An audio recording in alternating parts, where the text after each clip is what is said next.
салому алайкум тамошобинони азизу арҷманд. дар барномаи хабари таҳлилии паём нюз шавкати муҳаммад бо шумо ҳастам. инак номгӯи хабарҳое ки пешкаши шумо мегардад. журнал зарбаи ҷавобии ҳукумат ба паймони миллии тоҷикистон ва шармандагии сатҳи ҷаҳонӣ. бастагии низои марзӣ ба ширкати фароз. бадбинии шаҳрвандони русия нисбати муҳоҷирони корӣ бештар шудааст. намояндагони ҳукумати тоҷикистон дар конферонси созмони амният ва ҳамкории аврупо ду журнали нашр кардаашон дар бораи ҳизби наҳзати исломии тоҷикистонро байни иштирокчиёни нишаст тақсим карданд. зоҳиран ба назар мерасад ин ҳайат аз шармандагиаш дар овардану пахши байоноти муҳаммадалӣ ҳаид дарс нагирифтаву мехоҳад обрӯи ҳукумати кишварро билкул бибарад. ба назар мерасад ноширони ин журнал ба ин бовар будаанд ки бо ин корашон ҳизби наҳзати исломии тоҷикистонро байни кишварҳои узви созмони амният ва ҳамкории аврупо террорист муаррифӣ ва шарманда мекунанд. аммо бо музахрафоте ки дар журнал навиштаанд ва аксҳое ки дар он нашр кардаанд ва онро байни дипломатҳои воломақоми аврупо паҳн мекунанд, бори дигар сатҳи худашонро нишон доданд. яке аз аксҳое ки дар ин журнал чоп шудааст ин аст. дар болои он навишта шудааст мулоқоти раҳбарони расмӣ ва ғайрирасмии ҳизби террористии наҳзати исломӣ дар теҳрон. аз чап ва рост саид юнуси истаравшанӣ, ҷосуси сипоҳи посдорони инқилоб, муҳиддин кабирӣ ва ҳоҷи акбар тураҷонзода. теҳрон будани макони аксро намешавад бо ҳеҷ ваҷҳе собит кард. он метавонад душанбе, хуҷанд, маскав ё ҳар ҷои дигар бошад ва ҳатто агар теҳрон аст ва ин се нафар вохӯрдаанд, он чӣ бастагӣ ва далеле ба террорист будани ҳизби наҳзати исломии тоҷикистон дорад? аз тарафи дигар ин се нафар ҳеҷ гоҳ ва аз ҳеҷ кас ки вохӯришонро пинҳон накардаанд. аммо масъалаи асосӣ ин нест. масъала ин аст ки ҳукумати тоҷикистон даст ба тақаллуб задааст дар болотарин сатҳ, чун ин гуна чизҳо бахусус вақте метавонад ба равобити байни кишварҳо зарба занад, бе иҷозати мақомоти олӣ нашр намешаванд. ин акс дасткорӣ шудааст. воқеан он дар теҳрон гирифта шудааст, аммо онҷо як нафари дигар ҳузур дорад.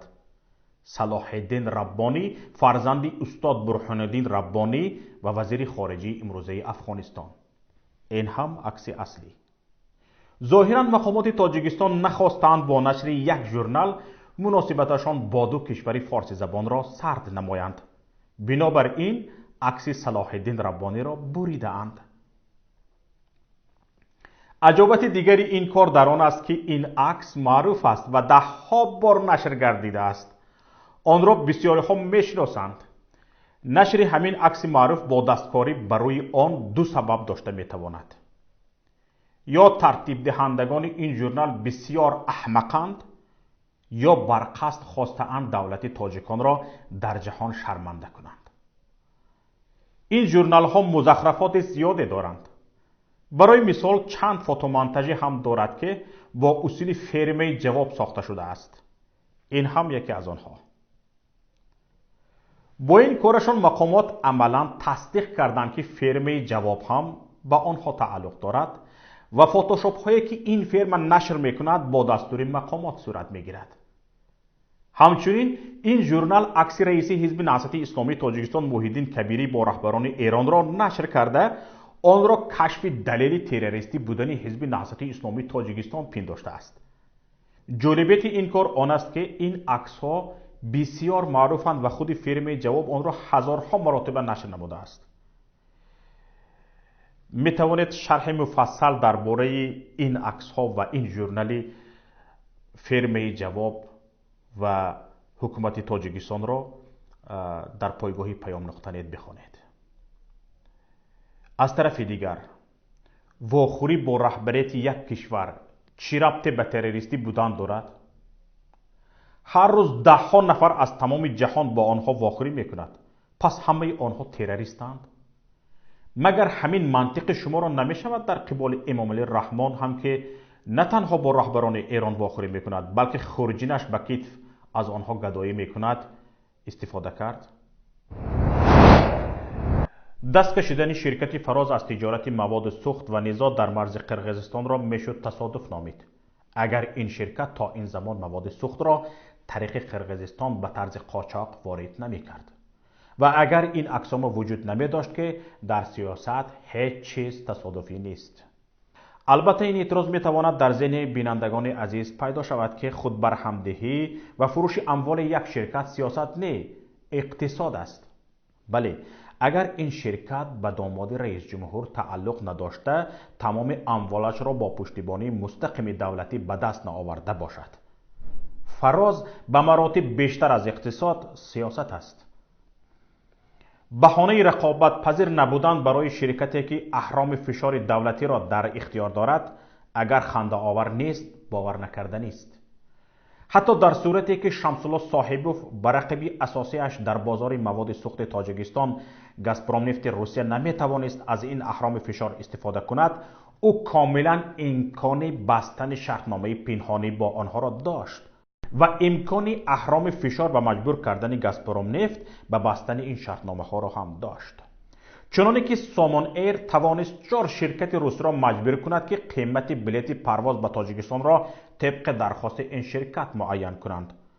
پس تصمیم فراز اقتصادی نیو سیاسی است. اما چه عامل‌های سبب شدند صاحبوف از بازار مواد سوخت اختیاراً کنار رود؟ سوء استفاده از حد زیاده قرقیزها همیشه این جنایت شمس الله صاحبوف را که با طرز قاچاق از این کشور مواد سوخت وارد میکرد در بحث‌های مرزی به نفع خود استفاده میکردند. هیچ مقام در تاجیکستان نمیتواند اختیاراً کاری را انجام دهد که بر ضرر بیزنس داماد رئیس جمهور باشد. این بود که برابری به وجود آمدن کمترین بحث مقامات قرقیزستان با شمس الله صاحبوف تماس می گرفتند و به او دلخواه مقامات سفارش میداد به قرقیزها چقه نشوند. اما 2-3 سال آخر قرقیزها به قول گذرانیدند.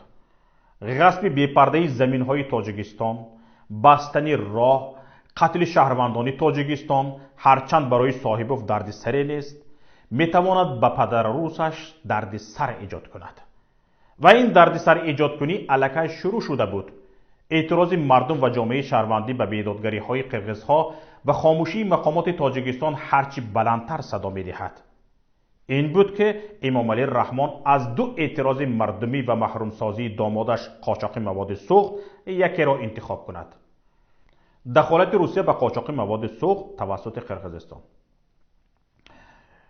بنابر حضور قرقیزستان در اتحاد اقتصادی اوراسیا، مواد سوخت به این کشور از روسیه بدون اکسیز صادر می شود. این بود که صاحبوف مواد سوخت را اول به این کشور وارد می کرد، سپس با قاچاق وارد تاجیکستان می نمود. ماه اپریل سال جاری رئیس جمهوری روسیه ولادیمیر پوتین به خدمات بی‌خطری فدرالی FSB سپارش داد برای پیشگیری قاچاق مال توسط قرقیزستان قزاقستان چاره اندیشد. معلوم نشد FSB چه اقدامی را در این راه پیاده ساخت، اما طبق بعض اطلاعات غیر رسمی مقامات اتحاد اقتصادی اوراسیا در صدر روسیه در گمرک قرقیزستان تفتیش انجام داده اند. امکان دارد در این تفتیش قاچاق مواد سوخت به تاجیکستان از جانب صاحبوف هم کشف شده و روسیه از آن پیش بینی کرده باشد. این کار نه تنها فراز را مجبور به ترک بیزنس و فروش اموالش میکند، بلکه دست تاجیکستان در بحث با قرقیزستان را باز میگرداند. این است که در مناقشه اخیر تاجیکستان جرأت کرد با قرقیزها وارد خشونت شود.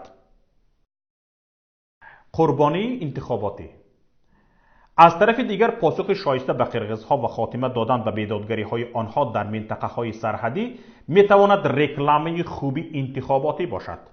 هرچند داماد عزیز است، حاکمیت از او عزیزتر است. در عرفه انتخابات قبلی امام علی رحمان چند مقام قدرتی را قربانی کرده بود. این دفعه ظاهرا مقام مناسب برای قربانی پیدا نشد و امام علی رحمان تصمیم گرفت با یک تیر دو نشان زند. هم به خیرگی روز تا روز بیشتر شونده قرقیزها که تهدید به حکومتش میکند خاتمه دهد، هم این کار را چون ترغیبات خوب در عرصه انتخابات استفاده کند. اما برای پاسخ شایسته دادن به قرقیزها باید کازر از دست آنها گرفته میشد. فراز بجز اموال وابسته به بیزنس سوزشواری چند کارخانه دیگر از جمله کارخانه های استحصال بتون و خشت را نیز به فروش گذاشته است.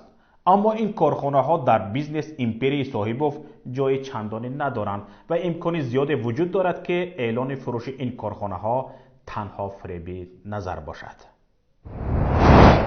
قریب 72% اهالی روسیه بر این نظرند که حکومتداران آن باید تعداد ورود شهروندان خارجی برای پول کارکنی می آمده را محدود سازند. 2 سال پیش این نشان دهنده 58% بود. این و چند خبرهای دیگر را همکارم امیر قیومزاد گزارش می دهد. حجم قرض اندوز در ولایت ختلون به 176 میلیون 147 هزار سومونی رسیده است که از این 116 میلیونش قرض مشکل ستون حسابیده می شود. در این باره عبدالرازق سالیف معاون سردار ریاست اندوز ولایت ختلون خبر داده گفته است در ولایت 6160 صاحبکار انفرادی طبق شهادتنامه فعالیت کننده، 12260 اندوز سپارنده همچون شخص حقوقی، 26203 صاحبکار طبق پتنت فعالیت کننده و زیاده از 58000 خواجگی دهقانی به قید گرفته شده است. عامل اساسی زیادشوی قرض اندوز در اجرا نکردن سری وقتی عهده‌داری‌های اندوز سپارنده ها است. از همه بیشتر قرضداری در شهر و ناحیه‌های باختر، کولاب، کوشانیان، وخش، یاوان، واسع، میر سعید علی حمدانی، تیمور ملیک، دنغره و فرخار موجود است. کارشناسان مسائل اقتصادی بر اینند که به خاطر هنگفت بودن اندوز و نامگوی زیاد داشتن نمود اندوزستانی صاحبکاران را مجبور به این میکنند که راههای گریز از اندوز را جویند. عده زیاد به تفتیش و سنجش زیاد و فسادکاری های مقامات اندوز تاب آورده نمیتوانند. علاوه بر این بحران اقتصادی جهانی دامنگیر صاحبکاران است. بنابر بیش از پیش صاحبکاران را مفلس شوی و به قرض غوطیدن تهدید میکند. قریب 72% اهالی روسیه بر این نظرند که حکومتداران آن باید تعداد ورود شهروندان خارجی برای پول کارکنی می آمده را محدود سازند. 2 سال پیش این نشان دهنده 58% بود. طور اینترفکس خبر می دهد مرکز جامعه شناسی لیوند سنتر در نتیجه یک نظرسنجی این را معین کرده است. تنها 9% پرسیده شدگان، هر 1/10 نفر شهروند روسیه عقیده به این مخالف دارند. باز 15% آنها به سیاست مهاجرتی حکومتداران توجه ندارند. معلومات نظرسنجی گواه افزایش شمار شهروندان است که ورود قوه کاری خارجی را خوش ندارند. همین طریق ماه ایول سال 2017 58% روسیگی ها چنین عقیده داشته بعد از 1 سال شمار آنها به 67% رسیده است. غیر از این نظرپرسی از کاهش شمار روسیگی های شهادت می دهد که مساعدت به ورود مهاجران مهنتی را به کشور مفید می دانند. سال گذشته 14% پرسیده شدگان چنین نظر داشتند. تحقیقات همچنین نشان داد که شماره شهروندان بی توجه به سیاست مهاجرتی حکومتداران طی 2 سال اخیر 2 برابر کم شده است. ماه ایول سال 2017 صف بی‌طرفان 30% را تشکیل داده بود. این نظرسنجی عمومی روسیگی روزهای 22-28 اوگوست سال 2019 بین 1608 نفر اهالی سنی از 18 ساله بالا گذرانیده شده است. بانک توسعه آلمان برای طرح کشاورزی در تاجیکستان 9.6 میلیون یورو اختصاص می دهد. طور دفتر مطبوعاتی وزارت رشد اقتصاد و سودای تاجیکستان نعمتالله حکمت‌الله‌زاده وزیر رشد اقتصادی کشور روز گذشته با اندریس شنایدر رئیس دفتر بانک توسعه آلمان توافقنامه مالی بر سر عملی سازی این طرح را امضا کردند. مبلغ عمومی شرطنامه مذکور 9 میلیون و 600 هزار یورو را تشکیل نموده آن برای عملی گردانی لایحه زنجیره ارزش علاوه شده در ساحه کشاورزی روانه کرده می شود. یادآور می شویم که شرطنامه به امضا رسیده در اساس سازشنامه بین حکومت جمهوری تاجیکستان و حکومت جمهوری فدراتیوی گرمانیا درباره همکاری مالیوی برای سالهای 2016-2017 تهیه گردیده است. اینجا نهایت برنامه امروزی ماست. برنامه‌های دیگری ما را در شبکه‌های اجتماعی و پایگاه پیام نقطه نت پیگیری کنید.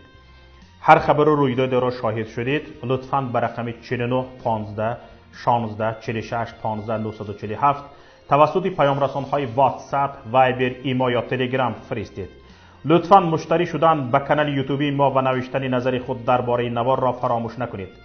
پخش توگمه معقول شده را لطفاً دریغ ندارید و همچنین پخش توگمه زنگوله به شما امکان می‌دهد که برابر نشر نوارهای ما در یوتیوب شما در حال باخبر شوید. در پناه الله بمانید. خیر تا روز دیگر.